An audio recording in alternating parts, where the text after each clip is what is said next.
Hello and welcome to my weekly update this lovely rainy day. Actually, I don't think it's raining. It might be raining. I don't know. I'm looking out my window.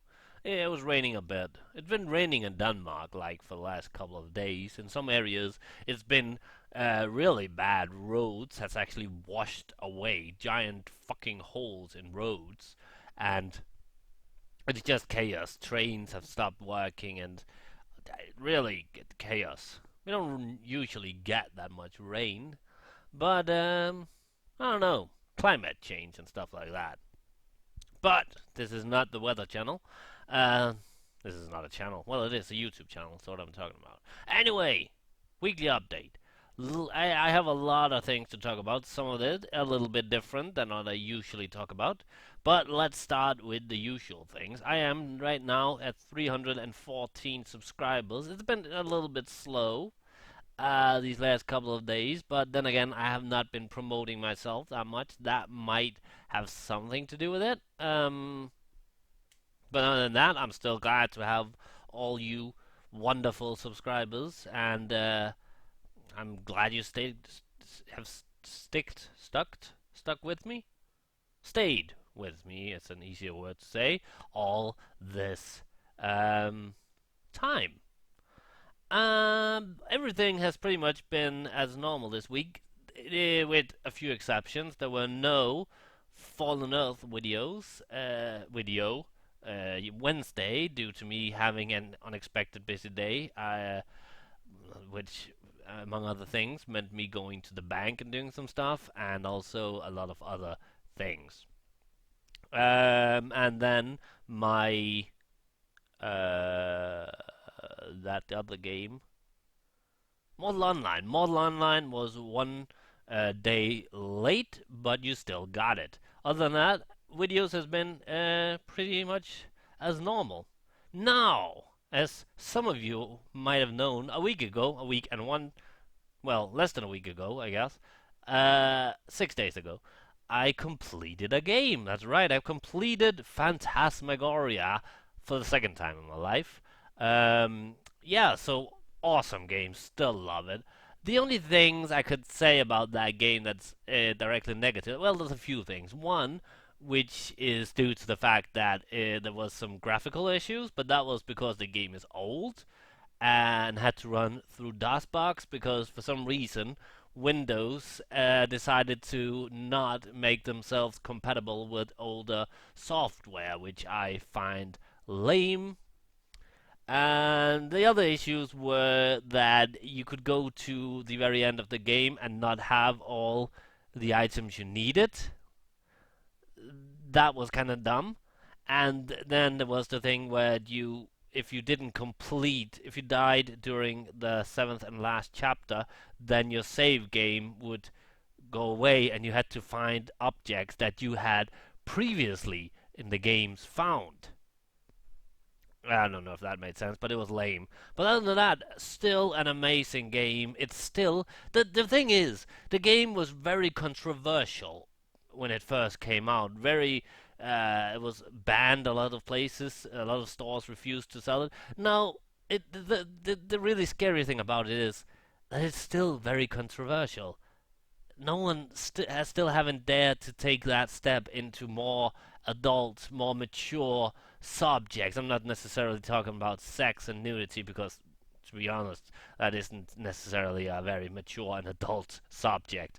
Um, but more, you know what I'm talking about. If you saw my playthrough, you know what I mean. We had we had alcoholism, we had rape, we had not graphical, well, a little bit, but it wasn't like it dealt with some subjects, some serious subjects that gaming is still very controversial in gaming these days. But at the same time, if you watch a movie, you wouldn't find it as controversial because have movies are actually made, some for kids, some for young adults, some for adults, whereas games, no matter how hard we try to change it, games are still considered very much a thing for kids and young adults.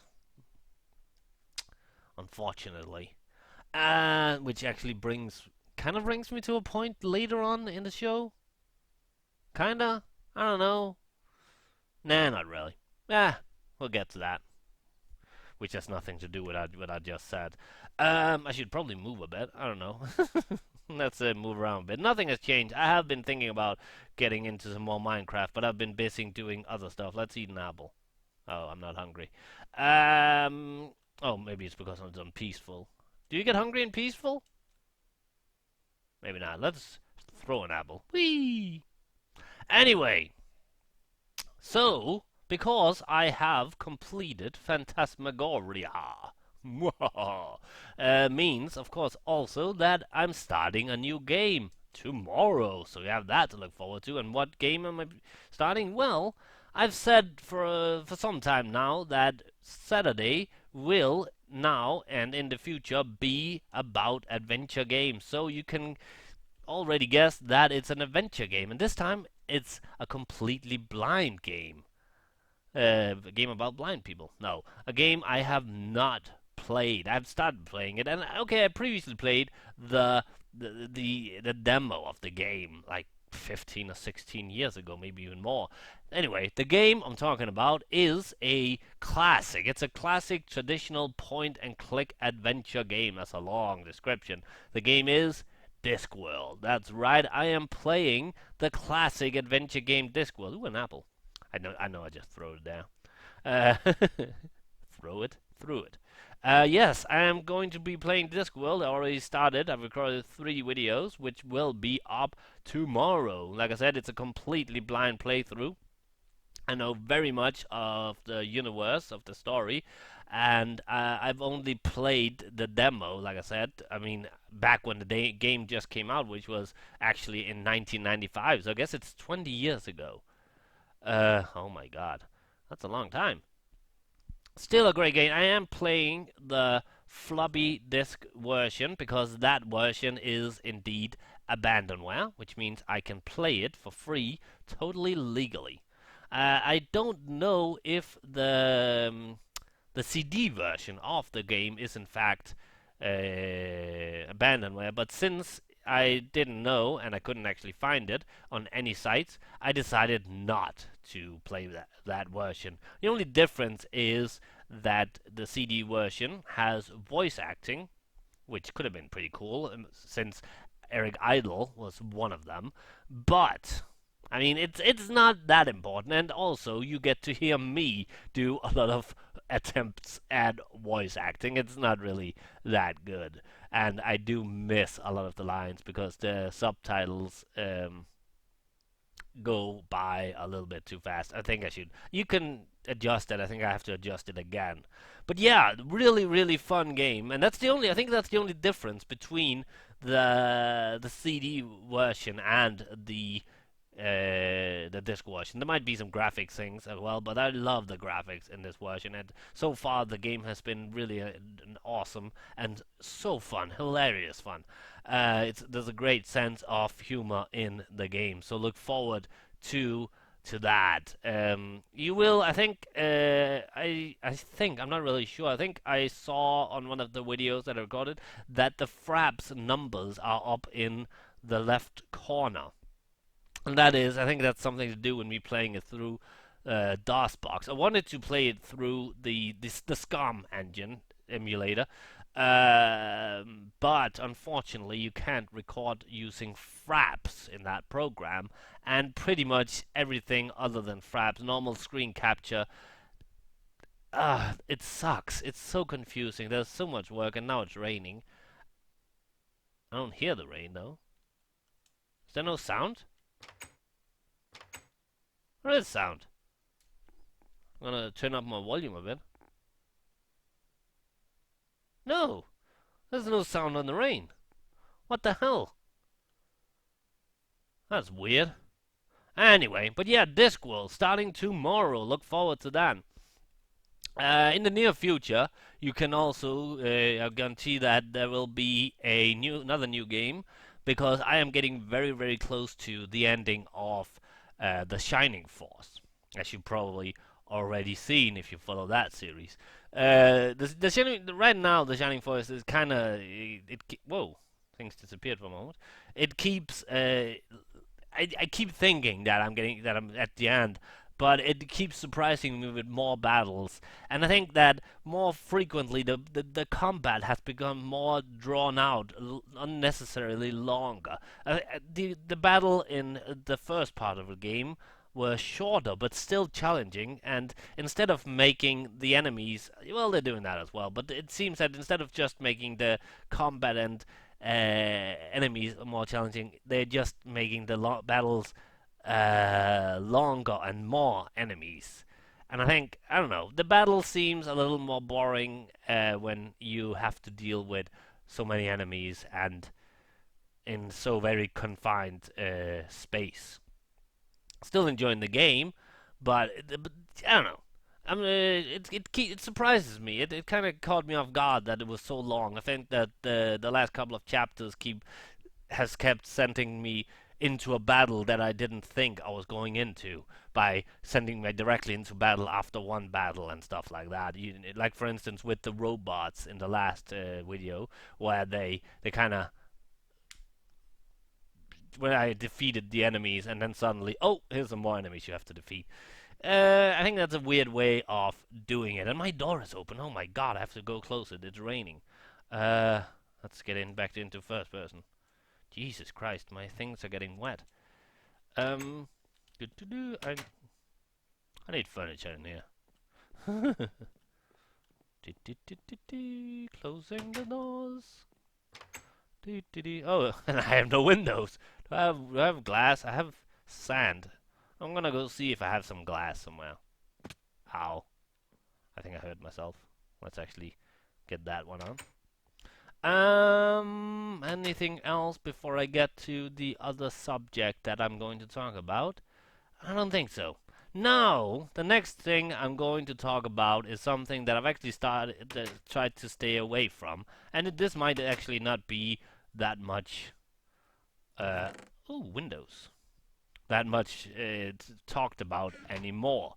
But the thing I'm going to briefly talk about is a thing that if you're on the internet, you've heard about this. I am, of course, talking about Gamergate. Yeah.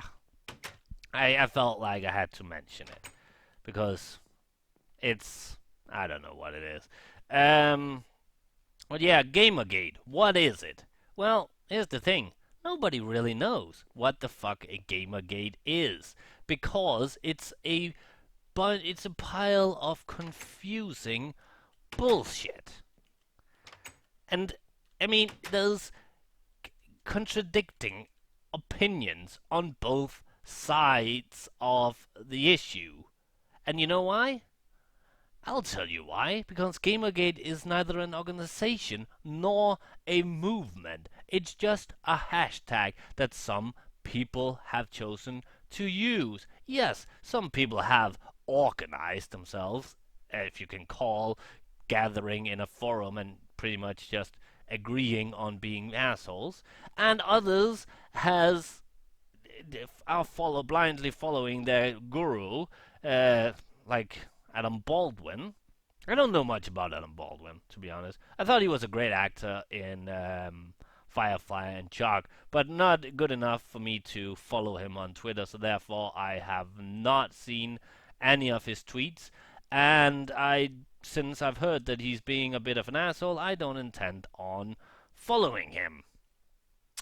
But yeah, Gamergate is, some would say that Gamergate is a bunch of anti-feminists, and others would say is an organization that or movement that has to do with gamer criticism of gamer journalism. And so, which is it? I'll tell you what it is. It's both. Both of those things are true. Some of the times it's even overlapping, but most of the time it's still, no matter what side it is, it's a bunch of assholes. But anybody who tells you that, oh no, it's not about the criticism of journalism and gamer ethics, it's about women hating, that's not true. Because Gamergate, like I said, is not a movement. It's not an organization. It's a hashtag, and some use it for discriminating women, and some use it for criticizing gamer journalism. Both of them seems like being retards, but that's besides the point. But it's not necessarily women hating. A lot of them is, but not all of them. So it's you. So that whole, and that's like what I said about there being conflicting opinions on both sides. On the negative, on the anti Gamergate, there's actually also conflicting because no one actually knows what the fuck Gamergate is. It's an opinion. Oh, that's another rain here. Lovely weather we're having. But let's take a look at some of the sides of Gamergate. One of the most important aspects or occurrences or whatever you want to call it in the Gamergate case, I don't know, is what's her name? That girl, Anita something. I can't pronounce her last name. Feminist Frequency, a YouTuber, blogger, and speaker, I think, as well, that talks about feminism and sexism in uh, pop culture. I have not really seen much of her videos. I tried seeing. Whoa! Okay, there I am. I tried watching one of her videos, but I found her pretty boring. Not that that doesn't necessarily mean that I disagree with her. I find people I disagree 100% with to be boring, and that has something to do with my lack of focusing on concentration. But I watched some of her video, and I must admit, she raised some valid points, and I agreed with some of the things she said, but I disagreed with other things she said. I guess that means I have to start harassing her? Sending her death threats? Isn't that the thing you do when you disagree with someone on YouTube, especially if they're a woman and talking about feminism? No! That's not what you do, you fucking retards. Don't send if you disagree with a person, either you say, this is not for me, and move on. Or you try to start a rational debate where you keep it nice, stop no name calling and anti feminist things, unless, of course, that's the subject. But do it in a nice way. You can be as much anti feminist as you want, but say it in a nice way. If you think that she's wrong, tell her, but tell her in a nice way. Don't send death threats. Don't harass people. God damn it, what is wrong with you, you stupid fucking morons? Jesus fucking Christ. Yeah, I disagree with a lot of things she said. That doesn't make me a bad person. That makes me a person that has another opinion. Jesus fucking Christ, what is wrong with people these days? I hate you humans. Yes, I don't see myself a human because I am, in fact, a koala. You haven't seen me in real life. Maybe I am a koala. Unless you follow me on Twitter. That's my picture on Twitter.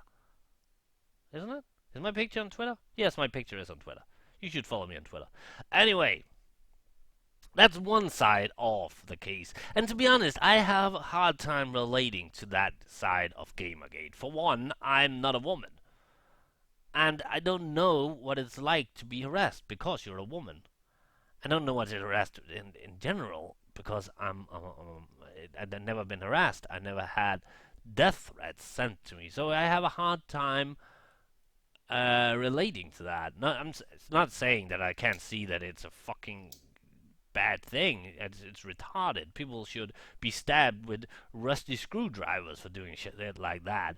But I don't know. I feel like there's more capable hands to deal with this thing than me and a lot of other people who keeps bringing it up again and again.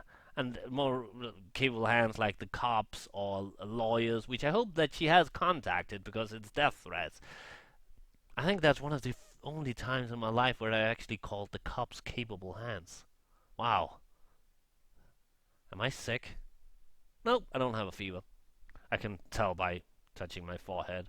That's but yeah, I hope she has contacted these people because, I mean, I've gotten sick of hearing about Gamergate and the harassment of women. I'm not saying that it's not a bad thing, but you don't solve anything by tweeting about it 50 times a day. Yes, I have some people that I followed on Twitter that 50 tweets pretty much every day since the beginning of Gamergate said blah blah blah, stop Gamergate, blah blah blah, Gamergate is bad. Yes, I get it. Gamergate is bad, but you don't solve anything by writing on Twitter. If there had been like a place where I could go in real life and like protest and like have signs or banners or something like that, I would gladly do it. But I don't feel like I'm solving anything by going on social medias and saying, "Hey, this is my opinion." Yeah, who gives a shit? And yes, I am saying who gives a shit about my opinion. You can agree with it, you can disagree with it, but my opinion doesn't really matter that much in this case. I forgot where I was going with this, but I've had. I wish that there was something I could do. If I could press a magical button that stopped the harassment of female YouTubers or female journalists and stuff like that, and especially, then I would do it. But I don't feel like there is much I can do. So I try to just stay away from the case. Plus, I think it's mostly a U.S. North American thing because I know I haven't really felt much of it here in Denmark that has affected me, and I haven't seen that many British or European people saying much about Gamergate. It's mostly been people from the US, in my opinion. That might not be true, but I think it is. We have different ways of looking at things. Here in Europe, things are done differently, and the different. I'm not saying that it's for the better or worse, but it is done differently, and I think that Gamergate relates mostly to North American US things. Not saying that, like, once again, not saying that that's neither bad or good. I'm just saying that that's how it is. Now, there's another side of Gamergate, which I have actually been able to relate a little bit more to, because I think I can, I don't know, it's easier for me to relate to, and that is the whole gamer journalism thing, where people are criticizing gamer journalists for being corrupt and YouTubers for being corrupt, for taking money and shit like that. And I say, shut the fuck up, you bunch of fucking whiners. I mean, how much do you actually listen to gamer journalism? I'm not saying that gamer journalism is a bad thing, but I don't know. I, if I want to look at a game, I don't listen to what people say about it. I find footage of the game, and then I see it and say, huh, this game looks interesting. I'll buy it. If it's a game that, this might be good, I wait until it's cheaper. And you know what? Big Sigrid, come closer. Come a little closer. Yeah, the game doesn't change. That's right. A game, you don't necessarily need to buy a game when it just comes out. So if you're concerned about whether or not the game is actually as good as you think it is, or as gaming journalism say it is, wait until it becomes cheaper. Jesus fucking Christ. But yeah, gaming journalism is like, I don't get it. I if the reviews, I say fuck the reviews. Look at a game, see if it's something for you, download the demo, go into the store, play it, then buy it.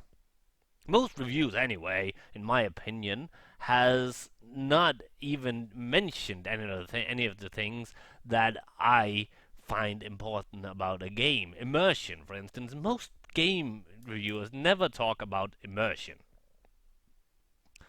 And I don't know. I think gaming reviews. It's just take a game like Wolfenstein from 2009. It was greatly overlooked because it didn't get negative reviews, but it got uh, reviews and not much publicity, even though it was a great game. Duke Nukem Forever got extremely bad reviews. I still like it, and it they use terms like, oh, the humor was dated as one of the negative things. You know what? Newsflash: humor is humor. It's either good, you either think it's funny, or it's not. It's not like say, oh, that's not funny because it's from the 60s. Things that was funny in the 90s are not funny now. What? The only difference is that maybe it references something in the 90s. Then it might not be funny now, but then it's not the humor in itself. Then it's the reference that's dated. Humor cannot be dated. It's either funny or it's not. So that's an example of a very bad way of making a review. But the other thing that the whole Gamergate has talked about is like people getting paid to play games or to review a game, and it's like I don't really care.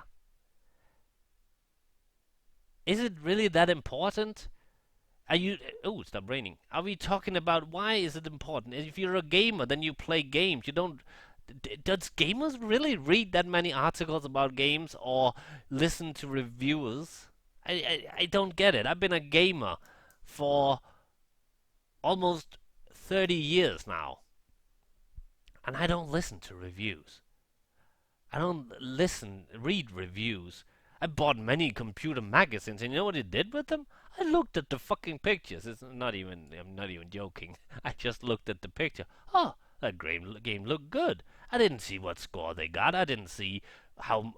I didn't read what was good or bad about them. If it looked good, I bought it. And sometimes that resulted in me playing a bad game, and sometimes it resulted in me playing a good game. I wasn't really that concerned. And other kinds of gaming journalism is like, I don't know, the whole feminism in games and sexism in games. It's interesting, but it doesn't really affect me that much. If I see a half-naked girl in a game, and I either think, that's sexist, or I think, that's something else. But me reading about it doesn't really change my own opinion. If I read that a certain scene in a certain game was considered sexist, it doesn't change the fact whether or not I think it's sexist or not. It's the same thing that someone writes, oh, this game had. If I read that a game has a bad AI after I played it, it doesn't change the fact whether I thought or not the bad game AI was bad when I played it. I don't know what this so-called gamer journalism is, to be honest. And the whole thing now that everybody's talking about, people are getting paid to play a certain game. Yeah, newsflash, motherfucker, it's been done for ages. Michael Jordan got paid by Nike to wear Air Jordans. Was that Nike or was it Adidas? So someone else has probably been paid to wear Adidas. You see George Clooney advertise Martini. You see Arnold Schwarzenegger advertise some Chinese soup and stuff like that. It's not something new that people are getting paid to do something. And I don't know.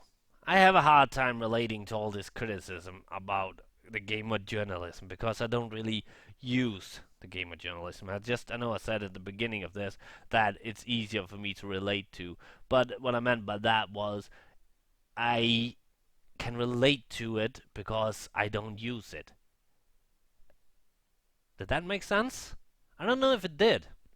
I've been talking for a long time. I think I'm gonna end. But to sum up my thoughts, just so there are no confusion, I am tired of hearing about Gamergate. mostly because it's not a movement, it's not an organization, it's not one opinion, it's 150 fucking thousand different opinions. Yes, some people have agreed on one opinion, but others that still use the hashtag is against that opinion and thinks that Gamergate means something else. And the same goes for the opposing side. Some think that Gamergate is about this, some think Gamergate is about that.